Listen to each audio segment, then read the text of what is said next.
Yo, what's up mga ka-Chismax? Ngayon, kung ready na kayo mga ka-Chismax, no? Natin patagalin. Let's do this, let's go.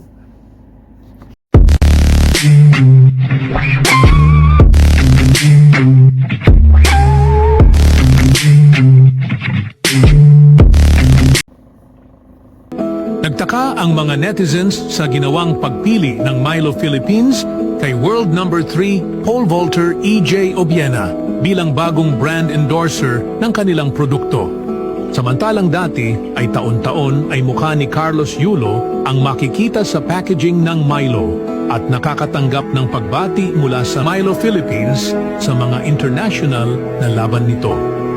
Sabi ng Milo Philippines, kahit wala itong naiuwing medalya sa 2024 Olympics, simbolo si EJ Obiena ng mga kabataan na dapat tularan ng nakararami. Ipinaliwanag ng sikat na doktor na si Richard Mata kung bakit si EJ Obiena ang kinuhang bagong endorser ng Milo at hindi ang Olympic gold medalist na si Carlos Yulo. Sabi ng doktor na dahil alam umano ng Milo na ang mga nanay ang bumibili ng Milo at hindi ang girlfriend.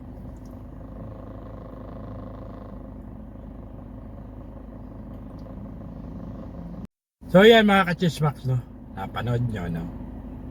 Di na nga kinuha si Carlos Yulo na Milo. Sino kinuha? Si EJ Obiena. Kasi makikita mo dito yung ehemplo, yung karakter.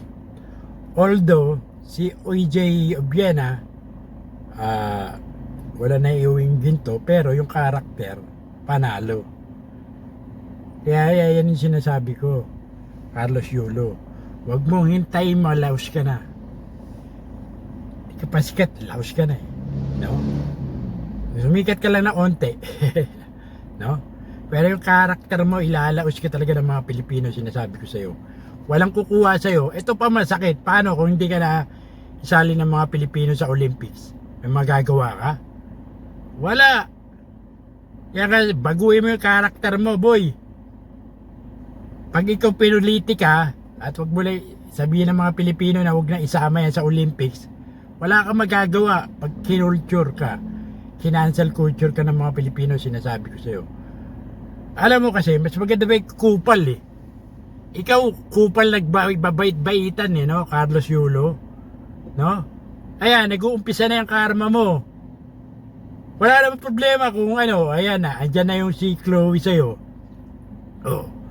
Pero yung pamilya mo, nahayaan mo na ano, maghirap.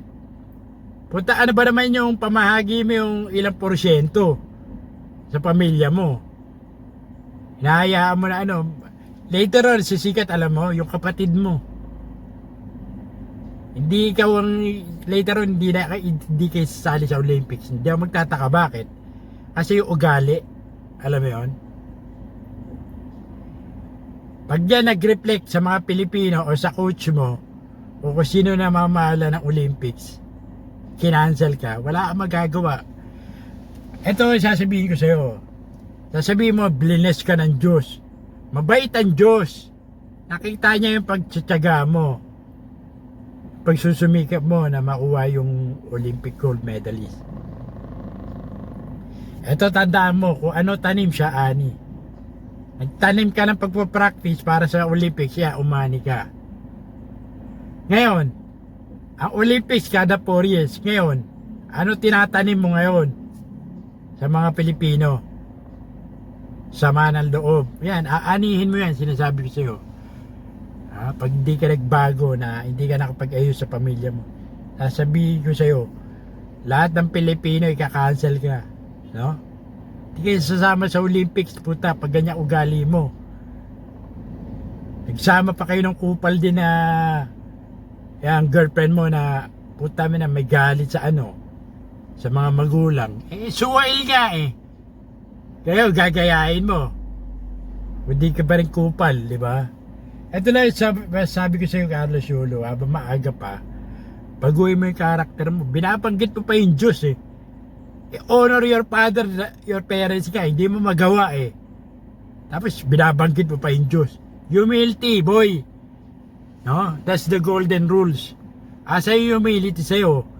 puro angas.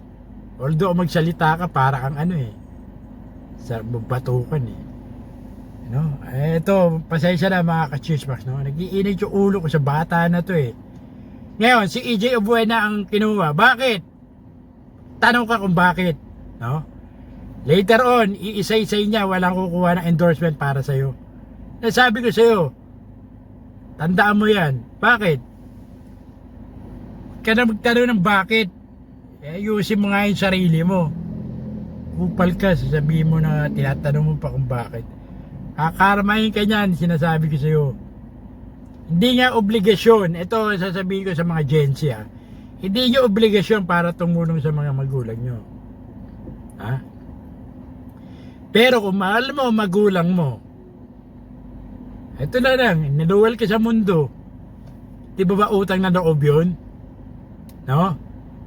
Nalagaan ka, pinalaki ka ng magulang ng bata ka, sanggol ka. Isipin mo yun.